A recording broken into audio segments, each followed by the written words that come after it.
Vamos a comenzar con Arsenio Enrique Martín.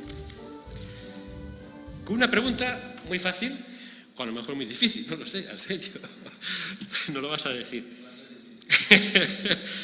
Para ti seguro que no. ¿Qué es para usted la liturgia taurina? Lo decía antes, ¿hay una liturgia? ¿Hay muchas liturgias?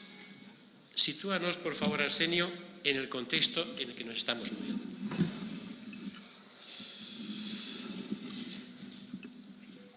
Buenos días a todos.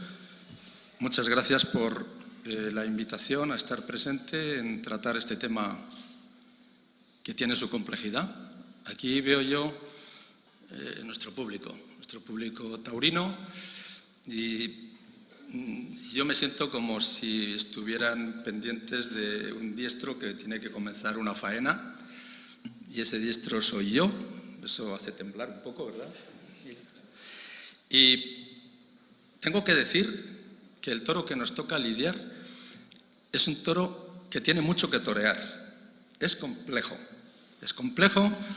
porque tiene muchos matices, tiene mucho que discernir y es muy sensible en muchos de sus aspectos. Cuando hablas de si hay una liturgia o hay varias, a mí me vienen a la mente muchas ideas, pero creo que hay tres aspectos, que es el rito, la liturgia, y luego hay por ahí una cosa que aparece, digamos, más en el terreno de lo humano, que es el reglamento. Estos tres conceptos contienen elementos que en muchos casos son de significación muy próxima. ¿Se me oye bien? ¿Sí? A ver si puedo.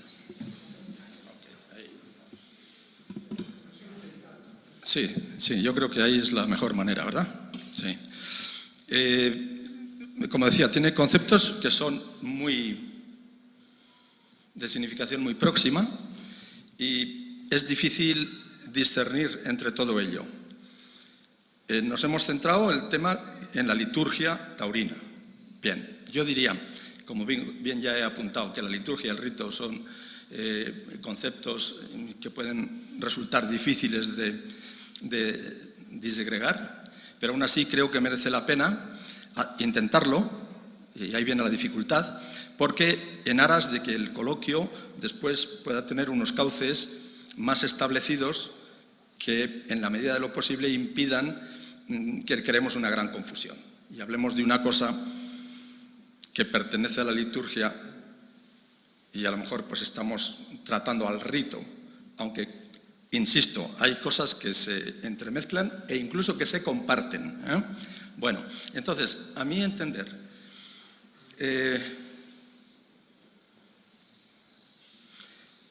creo que podemos decir y podemos aseverar que el rito se genera mucho antes que la liturgia. A mi entender, concibo como rito todos los actos que se generan en el enfrentamiento con el toro, y claro está, esto surge en la memoria de los tiempos, cuando el hombre se tiene que enfrentar al toro, generalmente para cazarlo y alimentarse, y el enfrentarse a semejante animal con ese poder, con esa presencia y con esa fiereza, implica indudablemente un riesgo en el que la vida del entonces cazador está en juego de verdad.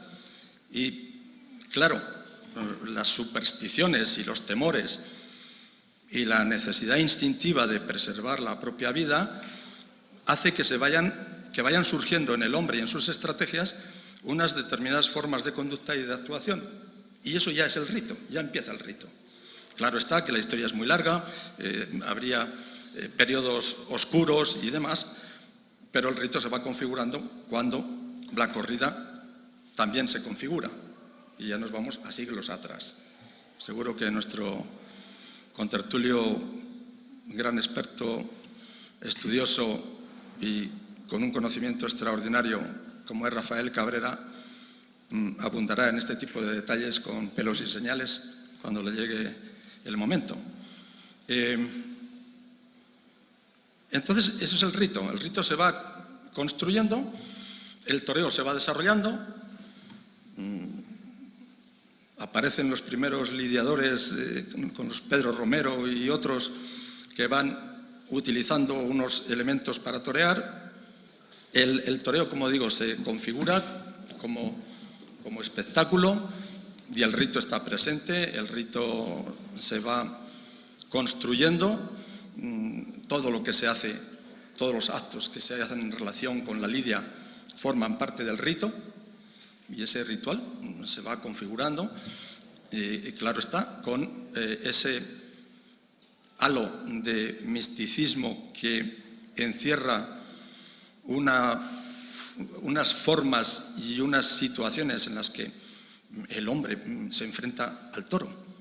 El hombre se enfrenta al toro para matarlo, el toro mata al hombre, como muchas veces ha sucedido, tiene también capacidad para que eso suceda y eso se soporta en una serie de actos, unas veces reglados y otras no, o unos que sí están reglados y otros que no, porque no está arreglado si el torero corre cuando el toro lo quiere coger o cuando lo desarma o cuando por defensa natural tiene que echar el capote a la cara del toro y taparle los ojos, como alguna tauromaquia antigua dice, no sé si es la de Pepe Illo, creo que sí. Bueno, pues todo eso conforma el todo eso conforma el rito y ese rito persiste y persistirá mientras persista la corrida de toros o cualquier tipo de enfrentamiento entre hombre y toro. Y ese es el rito. Ahora bien, en torno al rito se van generando una serie de situaciones, entonces la liturgia se va configurando en torno y sobre el rito. ¿Y qué es la liturgia? A mi entender, ya decimos que muchos elementos se mezclan y no se distinguen e incluso se comparten. Pero es cierto que para mí hay una diferenciación. Es decir, la liturgia también es el conjunto digamos que es la forma vistosa y grandilocuente con la que el lidiador da soporte y grandeza y forma a lo que su espíritu le dicta cuando tiene que afrontar el trance drástico de la muerte, de la lidia y muerte del toro, donde sabe que también se juega su propia vida. Ahí es donde se empieza a conformar la liturgia. O sea, la liturgia es como una parte más íntima del lidiador. Y, a mi entender, todo esto se va aglutinando y conformando esto que llamamos liturgia, que es muy amplia. Y son todos los actos y formas de expresión que surgen por lo que acabo de decir, antes que por ninguna otra razón. Y creo que son la respuesta a la necesidad íntima que el torero tiene y siente en el campo de las emociones, como son el miedo, como son la ilusión, como son el arrojo, la ambición y el orgullo de decir, aquí soy yo el que se enfrenta, yo soy el que va a poder con esto, yo soy el que manda, y yo soy el que asume el riesgo y lo hago pues convencido y con arrojo y además gallardía, ¿no?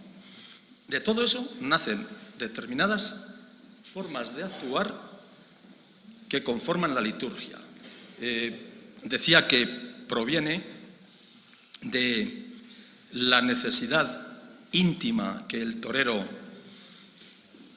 tiene y siente de satisfacer o cubrir la emergencia que le provocan algunas de sus emociones. He dicho, el miedo es una de ellas, ¿no? ¿Qué duda cabe? Ese miedo hace que los toreros cuando salen al ruedo toquen la madera, unos la tocan una vez, otros 17, que se presignen apresuradamente, que hagan sus señas generalmente relacionadas con las creencias religiosas, pues que miren al cielo, que se agachen la cabeza, qué sé yo, toda la ritualidad que puede haber. También viene de inquietudes de lo espiritual. O sea, por eso la liturgia para mí se encierra en un campo mucho más individualista del torero, más que de los actos necesarios para realizar la lidia, ese es el rito, y la liturgia es lo íntimo, lo que tiene que ver con el estado de misticismo del lidiador e incluso de las personas relacionadas con la lidia, como pueden ser los espectadores, que en un momento determinado el lidiador es capaz de trasladarles esos sentimientos de misticismo, de temor, etcétera, y sienten también la liturgia. Por eso la hacen suya y por eso la exigen. Es la forma de brindar. Cómo se tira la montera después del brindis. Si se tira pues por la espalda es como un signo de más arrogancia y como que se agradece. Todo eso forma parte de la liturgia. Y otras tantas y muchísimas cosas más. Y cuando digo el estado de misticismo, no quiero referirme a la posible idea de misterio o cosa oculta. No, me refiero exactamente al estado espiritual extraordinario que el torero es capaz de interiorizar, el lidiador es capaz de interiorizar en ese momento en el que va a ejercer el papel de sacerdote en la celebración del rito. Ahí vemos, en la celebración del rito, en el que la vida y la muerte pues deambulan en un mismo y misterioso espacio de un equilibrio no resuelto, porque todo puede ocurrir. Cuando quieras me cortas, cuando tú me dices. Vale. Entonces, de este modo se ha ido configurando la ceremonia que a mi entender representa la liturgia. Yo no sé si con tanto fárrago he sido capaz de dejar un poquito separado el campo de la liturgia del campo del rito. Espero que sí. Y esto puede ayudarnos también a la hora de debatir, pues decir, bueno, pues liturgia es este tipo de, este ámbito y rito es este otro. Aunque hay cosas que, claro, van a estar juntas e íntimamente ligadas. Y después nos aparece el reglamento. El reglamento, en fin, derivan de la autoridad gubernativa y por lo general se refieren al orden público y a los derechos que el espectador tiene en relación con el espectáculo que se va a celebrar. Luego está en un terreno más humano, más prosaico, más de andar por casa. Es como algo necesario, vamos a organizarlo, vamos a poner unas normas que se puedan respetar y hagan que esto sea viable. En fin, con respecto a la liturgia, pues pueden ocurrir tantísimas cosas, ¿no? Bien, anticipo algo, que sea ya como una seña que identifica en qué lado estoy puesto yo respecto a la contemplación de la liturgia y del rito, pero sobre todo de ambas cosas, sí, de ambas cosas. Yo estoy en la línea de que, como he tratado de explicar sucintamente, la liturgia y el rito no han nacido y se han creado por casualidad. Y un buen día por la mañana hemos encontrado que hay una liturgia del toreo. La liturgia del toreo se ha ido configurando pues como la sedimentación que hacen las estalactitas, poquito a poco. Vale, y eso hay que respetarlo. Yo digo, ya me sitúo, y eso hay que respetarlo. Cuando hablan o pueden surgir ideas de que vamos a cambiar, ¿por qué no el toro en lugar de descabellar no sé qué? Tal? Cuidadín, yo ahí me posiciono claramente. Cuando llegue el debate, si se toca el tema, lo diremos.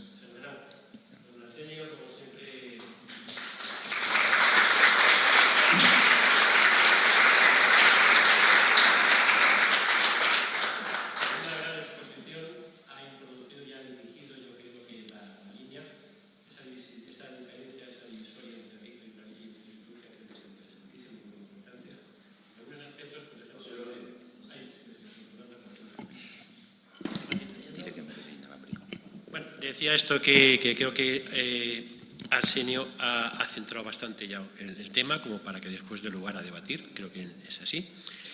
Y, por ejemplo, me venía a la cabeza cuando tenemos algunos matadores más aquí, y nos ha venido, bueno, luego lo veremos con él, pero le voy a dar a Fernando Fernández de Manuel la palabra para que nos hable como joven matador y triunfador en la tarde de ayer.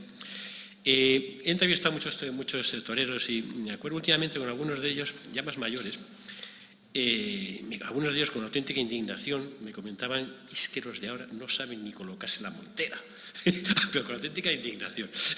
Quiero decir que es un tema que tiene su punto. Bueno, continuando con la jornada, a continuación el doctor Cabera Bonet, como digo, lo mismo, no hace falta presentación, tiene su propio nombre, nos va a comentar un poco un tema que ha introducido Arsenio, la evolución de esa liturgia, hasta dónde estamos, a dónde hemos llegado, dónde estamos en este momento, que ahí va a ser quizás el punto de arranque ya para lo que viene todo lo demás. Doctor, bueno, muy buenos días a todos, por cierto, también. Permíteme, antes de tocar el tema tal y como me lo has planteado, el que haga unas breves precisiones previas. En primer lugar, enhorabuena por el programa de Camperas, que además tiene un título perfecto, sensacional. Hay un libro anterior a nuestra guerra civil que se titulaba así precisamente, Camperas, que dedica la mitad a la caza y la mitad a la tauromaquia. O sea que estamos, y precisamente además en el libro se trata sobre 3 ganaderías cordobesas míticas, como pudieran ser la de Félix Moreno Ardanuy, que fue, como saben ustedes, el predecesor de nuestro actualmente José Joaquín Moreno Silva, del Hierro de Saltillo, García Pedrajas, por otra parte, y Florentino Sotomayor, que es otro de los grandes ganaderos cordobeses de principios del primer tercio del siglo XX. O sea que enhorabuena, porque estáis haciendo una labor verdaderamente fantástica. Quisiera agradecer también la presencia en esta mesa, ya que no hemos tenido la oportunidad, evidentemente, de contar con el maestro Ceda Leal, pues de alguien tan significado y tan importante ahora mismo en el panorama internacional de la tauromaquia como es Gilda Tenorio, que además está, pues como todos los mexicanos, pasando un trance verdaderamente preocupante, del que probablemente luego nos comente algo. Y bueno, el hecho de que haya abierto mi compañero y buen amigo Arsenio Enrique Martí, como saben ustedes, obedece a algo propio también de la liturgia, que es la antigüedad. La antigüedad, por una parte, no mucha más edad, pero sí antigüedad, evidentemente, y bueno, pues el respeto también a la maestría. La maestría es un grado que se adquiere muchas veces también precisamente a lo largo del ejercicio de la profesión y con esa antigüedad. Así que bien abierta plaza. Yo no quería, desde luego, que me echaran a alguien por delante por aquello de andar más arropado como muchas de las figuras de la actualidad. Nada más alejado de aquello. Como muy bien se ha comentado desde el principio, bueno, pues la liturgia es una cosa por una parte y el rito o los ritos son otra. Y permítanme que yo, bueno, pues les defina también a mi modo lo que es esta liturgia. A mi juicio, la liturgia no es sino la secuenciación ordenada y finalista, esto es importante también, de una serie de actos simbólicos y de ritos de forma ordenada, como he dicho, que obedecen en el fondo a una serie de razones, tanto del orden práctico como etiológico. Voy a ver si me explico. Bueno, una serie de actos simbólicos. Está lleno de simbolismo, en efecto, desde la más remota antigüedad empezamos a encontrar y a entroncar una serie de símbolos en relación con la tauromaquia. La tauromaquia no es simplemente un sport, como podían definirlo muchos de los viajeros extranjeros por España en el siglo XIX. Es algo que trasciende propiamente lo que es un deporte, una actividad física, una actividad manual, si me apuran, un arte en el sentido de la artesanía, del trabajo manual, que también, es verdad, está muy presente en la propia ordenación ritual y simbólica de la tauromaquia. Entiéndanme, los maestros lo son como los artesanos lo eran en el siglo XVIII, cuando el ordenamiento gremial, pues lógicamente dominaba la mayor parte de las profesiones manuales. En este sentido, hay maestros y peones, hay maestros, por decirlo de alguna manera, oficiales y peones en el arte de la peluquería, de la carpintería o de la construcción de coches de caballos, por ejemplo. Por lo tanto, sí hay todavía muchas cosas ligadas, digamos, con una profunda significación a ese orden gremial. Pero la tauromaquia es mucho más que aquello. La tauromaquia tiene también razones etiológicas, es decir, de la causa. ¿Por qué nos enfrentamos al toro de Lidia? ¿Por qué pues esta práctica que tenemos en algunos países mediterráneos o ligados al mundo mediterráneo, como es Portugal, en el ámbito de la península ibérica, evidentemente, en el sur de Francia, y también que se dio en otros muchos lugares del Mediterráneo, tanto en el norte de África como en el sur de Europa. Bueno, pues, ¿por qué, repito, sigue con plena vigencia en países como el nuestro? Y por qué está presente también culturalmente en donde España, bueno, pues de alguna manera se enseñoreó en tiempos pasados. Pues en definitiva porque las razones yo creo que tienen un origen antropológico, y ese origen antropológico no es sino el remedio de la lucha por la supervivencia del propio ser humano frente a una naturaleza indómita, por el afán de superación, por demostrar que estamos por encima de la naturaleza, que somos capaces de someterla, de dominarla a nuestro antojo de alguna manera. Sabemos el riesgo que ello implica y para ello, evidentemente, hemos elegido un animal totémico en la península ibérica como es el toro. El toro es el animal, digamos, con la capacidad más salvaje de los que podemos contar en nuestro ámbito, eliminados ya los grandes felinos u otros animales como los osos, por ejemplo, de las cavernas, etcétera, desde hace milenios. Y por lo tanto, el toro venía a simbolizar, digamos, aquella naturaleza agresiva que en muchas ocasiones había que solventar, que lidiar.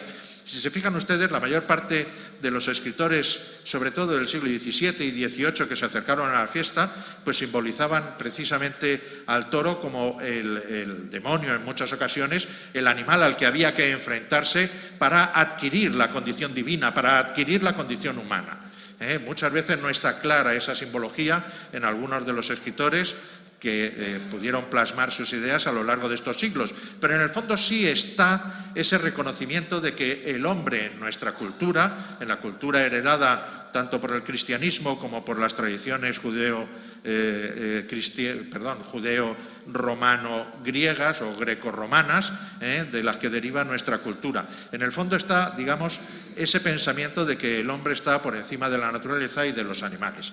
Y en definitiva, cuando la fiesta de los toros en sus diversas manifestaciones se va desarrollando, lo que se pretende es demostrar que el hombre sigue estando por encima de ese animal totémico manifestado por el toro en la península ibérica y en regiones aledañas. Y repito, esto era común en prácticamente todo el Mediterráneo, desde Egipto, evidentemente pasando por los cultos minoicos, por el norte de África, en donde hay bastantes representaciones paleolíticas, incluso de el enfrentamiento del hombre con el toro, y que recogió en su día de manera brillantísima en una serie de artículos y de estudios Ángel Álvarez de Miranda, no en Ritos y Juegos del Toro, que es su libro más conocido, sino en sus obras completas, publicadas por el Instituto de Cultura Iberoamericana en su momento. Bueno, pues repito, todo ello conforma, digamos, algo que trasciende, que es a lo que estaba haciendo precisamente mención Arsenio Enrique. Esa trascendencia es lo que convierte a esto en una liturgia.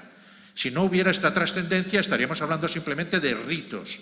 Pero hablamos de una liturgia como esa secuenciación ordenada y finalista, etcétera, de ritos y de actos simbólicos, precisamente porque tiene una trascendencia, porque nos acerca de alguna manera a lo religioso. Evidentemente, en nuestra cultura, la religión la entendemos de muy otra manera y la colocamos en otra esfera. Esto no deja de ser algo humano, no divino. Es decir, en esa causa etiológica en la que buscamos un poco la fuente del espectáculo, tenemos que tener en consideración que este componente antropológico de las fiestas de toros es algo humano, no es divino, no procede de la divinidad, sino procede de la propia conciencia de los seres humanos que intentan sobreponerse a la naturaleza y situarse por encima de ella. Como muy bien ha dicho nuestro presentador al principio, existen tres, a mi juicio, liturgias bien diferenciadas.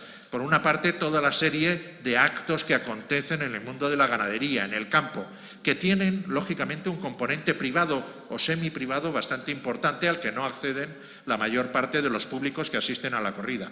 Existe otra liturgia muy ligada a los actos del propio diestro, del propio matador, del propio torero, también de nuevo en el ámbito muy privado. Ahora sí, todavía mucho más que en el mundo de la ganadería, son actos ligados, digamos, a la preparación para el festejo. Y después existe una liturgia ligada al espectáculo público. Esta liturgia, evidentemente, es la que se desarrolla durante la corrida y que es muy distinta, en efecto, del ámbito reglamentario. El reglamento, en efecto, busca cuestiones de orden público y de ordenación del espectáculo en términos generales, pero no profundiza, ni debe hacerlo jamás, en lo que es el acto ritual, en lo que es la liturgia de la corrida. El reglamento ordena y pueden en ocasiones chocar lo que es el ámbito litúrgico con el ámbito reglamentario. Y de hecho lo estamos viendo, esta evolución de la liturgia a lo largo de los siglos en ocasiones puede llegar a enfrentar ambos ámbitos. Por ejemplo, bueno, pues es obvio que las formas, por ejemplo, de hacer el paseillo en el siglo XVIII y a principios del XIX, cuando los lidiadores, incluso, por ejemplo, cuando asistían personas de cierta alcurnia o incluso los propios reyes en algunas ocasiones a los festejos en Plaza de Toros, pues al finalizar el paseillo se arrodillaban delante del palco real. Hoy en día, evidentemente, eso es anacrónico y ha dejado de realizarse. Simplemente un movimiento respetuoso de cabeza ante la autoridad, aunque presida el mismo monarca. La liturgia ha ido evolucionando. El reglamento no se ocupa de ello, como pueden ustedes saber perfectamente. El reglamento entra en la ordenación de los tercios de la lidia y no entra evidentemente en muchos de estos actos simbólicos que tienen su origen en pasados siglos. Por ejemplo, el despeje de la Plaza de Toros en Madrid es distinto en las corridas, en las novilladas, y eso tiene su razón histórica. Es que la mayor parte de estos actos simbólicos obedecen, en efecto, a algo que en su momento tenía razón de ser y que se ha ido simbolizando y, aunque digamos ha perdido en buena parte su esencia, sigue manteniéndose como un acto, como un rito a lo largo de los tiempos y ha llegado hasta nuestros días. El despejo, por ejemplo, el despeje de la Plaza de Toros en las corridas aquí en Madrid, como saben, se realiza por los dos alguacilillos en derredor de la plaza.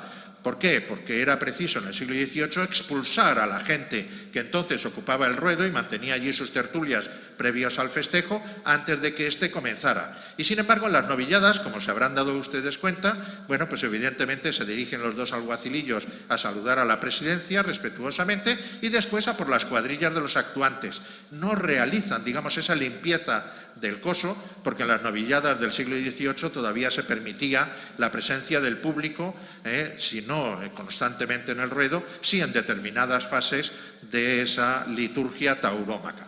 Por lo tanto, y retomando un poco la pregunta inicial, la liturgia taurina evoluciona, como también lo ha hecho la liturgia religiosa, que es algo mucho más profundo y mucho más simbólico, y no debemos llamarnos a engaño. Miren ustedes, algo tan tradicionalista como la cultura islámica, pues por ejemplo comenzó dirigiendo el rezo hacia Jerusalén, como sabrán ustedes, a partir del año 622 en adelante. Y sin embargo, unos años después, todavía en vida de Mahoma, pues se cambió la dirección hacia, evidentemente, la Meca. Así que aquel orante islámico que al principio dirigía sus rezos hacia Jerusalén, pues en apenas unos años, algo tan, repito, tan tradicionalista como la cultura islámica, pues cambió la dirección en 180 grados. Algo verdaderamente singular. En la liturgia católica, como sabrán ustedes, a raíz del Concilio Vaticano II, pues dejamos de ver las espaldas del sacerdote para que nos dirigiera cara a cara. Se cambió el uso del latín, que entonces la mayor parte de la gente chapurreaba sin conocer exactamente lo que estaba diciendo, por la lengua autóctona de los que asistían al rito, etcétera. La liturgia, por lo tanto, evidentemente evoluciona y por lo tanto no es inamovible. Puede haber cambios, puede haberlos, los ha habido y los seguirá habiendo, evidentemente, a lo largo de los próximos años, en tanto en cuanto las autoridades políticas nos permitan seguir celebrando este rito magnífico. Y entraremos después, evidentemente, a comentar toda una serie de cosas. Por ejemplo, ha habido en estos últimos años, bueno, pues unos una cierta heterodoxia por parte especialmente, vamos a decirlo claramente, de Antonio Ferrera. Unas cosas son perfectamente asumibles y aceptables y yo creo que todos podremos coincidir en ello, y sin embargo otras chocan directamente contra esa liturgia, lo que enfada muchísimo a buena parte de espectadores más intransigentes, más anclados, digamos, en lo que es la tradición. Repito, algunas de esas cosas pueden perfectamente ser, yo creo que comprendidas y aprobadas por la mayor parte de la gente, y otras no. El desconocimiento por parte de mucho del público asistente a las corridas de toros de estas raíces en las que se basan precisamente estos ritos o actos simbólicos hace tergiversar en muchas ocasiones lo que es el significado preciso de algunos actos. Voy a ponerles un ejemplo muy sencillito. En Madrid y en la mayor parte de las plazas de España se pita y se abronca tremendamente al picador cuando el caballo sobrepasa la primera de las líneas, la más próxima a la barrera. ¿Por qué? Si esa línea, cuando se instituyó, precisamente era en defensa de los picadores, para que el público no les obligase a acudir a los medios a picar, porque esa es la razón de la existencia de esa primera línea. Si el toro está situado a suficiente distancia y se cumplen esos, 3 metros que marca ahora el reglamento de distancia entre ambas líneas, ¿por qué no puede sobrepasar en algunas ocasiones esa raya que la mayor parte del público ha situado como una frontera infranqueable, una frontera infranqueable por parte de los picadores? No tiene sentido. Volvamos a recuperar, por lo tanto, la esencia, digamos, de esos actos rituales, de esos actos simbólicos reconocidos además en algún momento en el reglamento, que por cierto no dice que no se pueda sobrepasar esa raya, sino que debe mantenerse la distancia entre las mismas, y se supone que la distancia entre el picador y la res a la hora de acometer en el sorteo de varas, y bueno, pues evidentemente aceptemos algunas cosas que hoy pasan por ser inamovibles. No quiero resultarles heterodoxo, ni muchísimo menos. Yo soy lo más ortodoxo que pueda haber, pero también intento justificar de alguna manera algunas de las cosas que pueden hacerse sin que la liturgia por ello se vea menoscabada. Y nada, continuaremos hablando sin duda en el coloquio que establezcamos con todos ustedes. Gracias. Muchas gracias, don Rafael.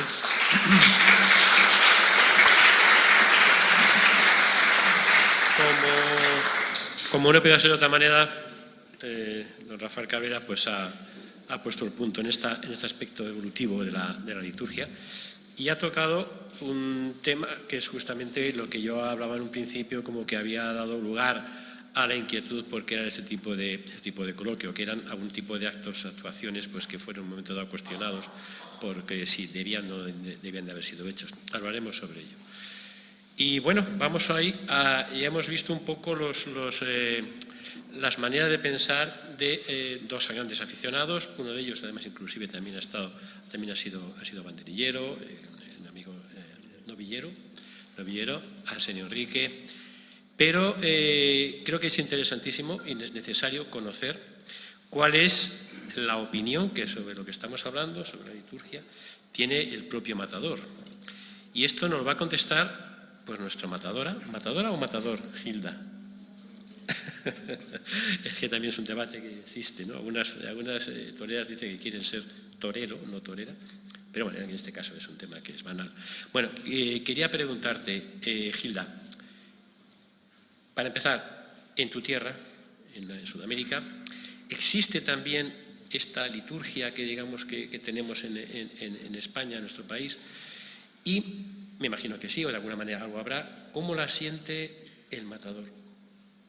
¿Cómo la vive? Esto que estamos hablando, este rito, todos estos ritos, ¿cómo lo sentís? ¿Cómo lo vivís realmente en vuestro día a día a la hora de salir a la plaza?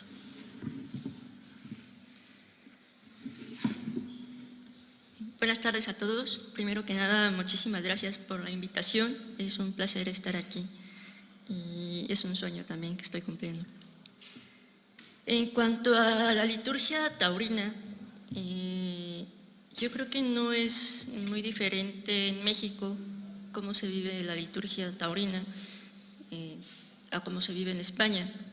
Ciertamente nosotros los mexicanos nos hemos nutrido totalmente de la cultura española. Y así es como todas las culturas se van formando, ¿no? Tomando un pedacito de cada cultura.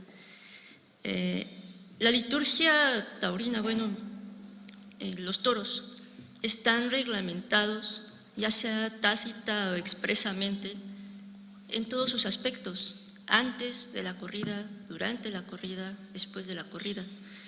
Y llevan un aspecto de misticismo, de rito, de miedo, todo inherente a la naturaleza humana, ¿no? Es propio del humano sentir ese miedo, tener supersticiones, y eso lo va haciendo que vaya tomando ciertos ritos, ciertos pasos a seguir, cierta reglamentación para tratar de sobrellevar estos momentos duros que son inherentes a la fiesta de los toros. La liturgia taurina, bueno, y la liturgia religiosa también van ligadas. Yo lo veo así. En la liturgia religiosa, durante la misa, se hace un simbolismo de un sacrificio. En los toros, ese sacrificio con la lidia y la muerte se vuelve verdadero y viene a ser la fiesta de los toros una representación real de lo que es la vida y lo que ha sido la naturaleza del ser humano. Como torero, como torera, la liturgia taurina, bueno, se vive con muchísimo respeto y de alguna manera también me lo han transmitido mis maestros, otros toreros, yo lo he visto, y ese miedo y ese respeto, esas supersticiones que yo tengo cuando me estoy vistiendo de luces, cuando me estoy preparando para una corrida, pues me hacen también hacer mi propia liturgia. Con el paso del tiempo uno va tomando y formando lo que es su superstición, su rito, su liturgia, y va formando y se va haciendo, yo creo que en cada torero se va haciendo único, pero creo que es algo también muy personal, muy íntimo, y a veces es difícil expresarlo, a veces es difícil transmitirlo. ¿Sí? Son momentos muy de mucho respeto que uno va viviendo, y todas esas normas que, repito, pueden estar expresas o tácitas, las pueden decir o no las pueden decir, uno las lleva a cabo. Hace un tiempo tuve mucho acercamiento, por ejemplo, con el medio del automovilismo, y yo me quedaba sorprendida que yo veía a los pilotos de carreras que para prepararse para una carrera yo no los veía entrenar, no sé si en el nivel en que yo viví realmente. Yo los veía prepararse, ponerse su traje, su Nomex, 5 minutos antes de la carrera, y se estaban vistiendo a toda prisa y salían como si yo fuera a salir a la calle a tomar el microbús. Salían los pilotos y yo no daba crédito, ¿sí? Yo no me explicaba y no me imaginaba siquiera un torero que hiciera algo similar, porque yo no me imagino un torero poniéndose un traje de luces a toda la carrera y salir a torear, y es parte de la liturgia, de la mentalización que hay que tener, de el respeto a que te vas a jugar la vida, a que vas a expresar algo tan profundo que necesitas una preparación mental, un momento de tranquilidad, de sosiego, previo a algo tan fuerte. Entonces, para mí, la liturgia taurina precisamente es algo que no está escrito, que uno va elaborando poco a poco y que es una preparación para lo que está por venir, que no sabes lo que es. Eso para mí.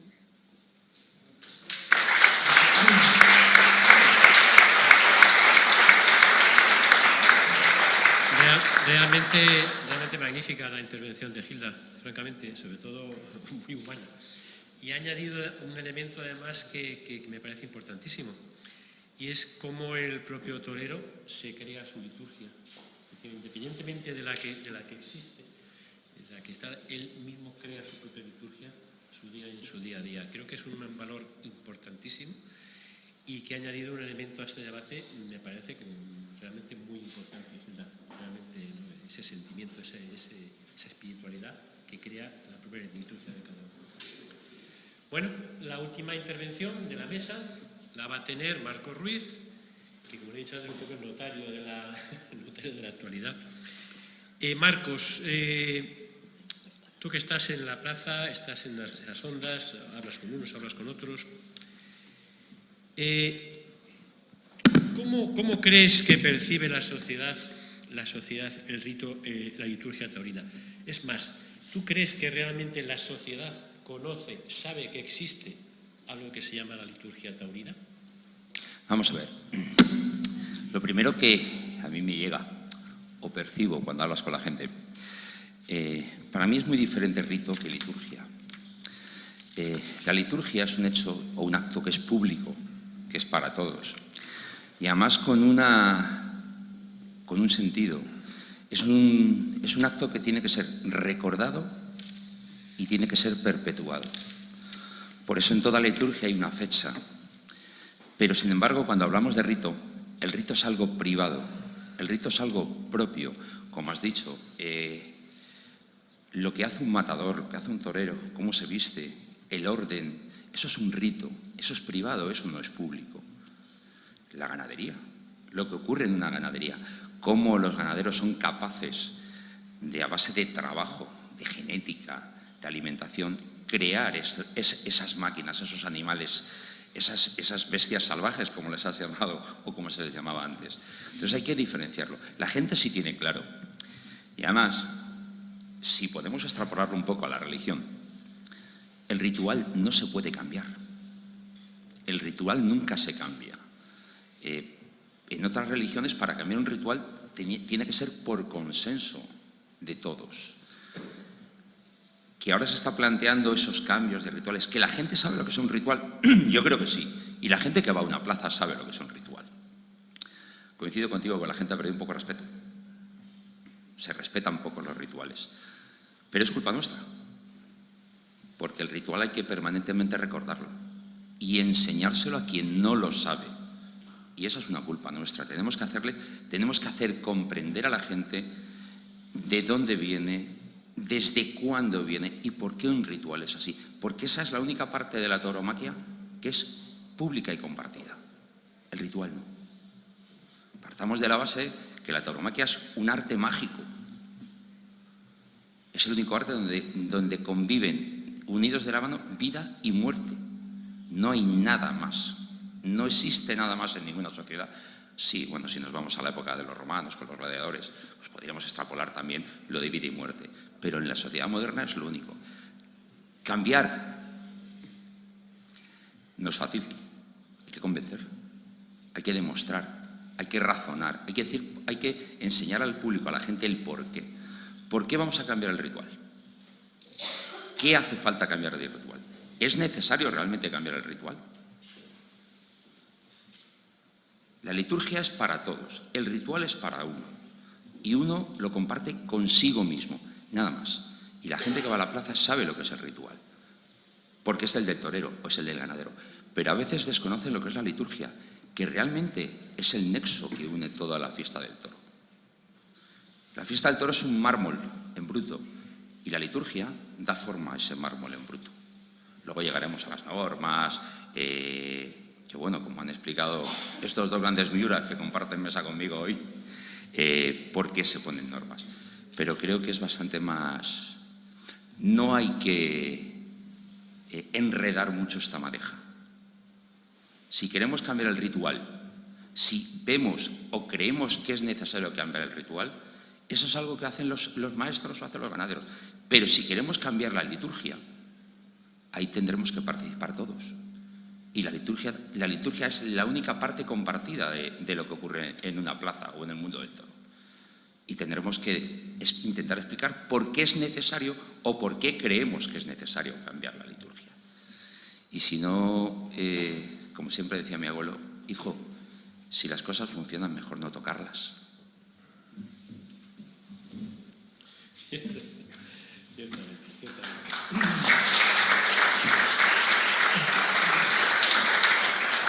Bueno, Marcos ha tocado un punto efectivamente que es importante.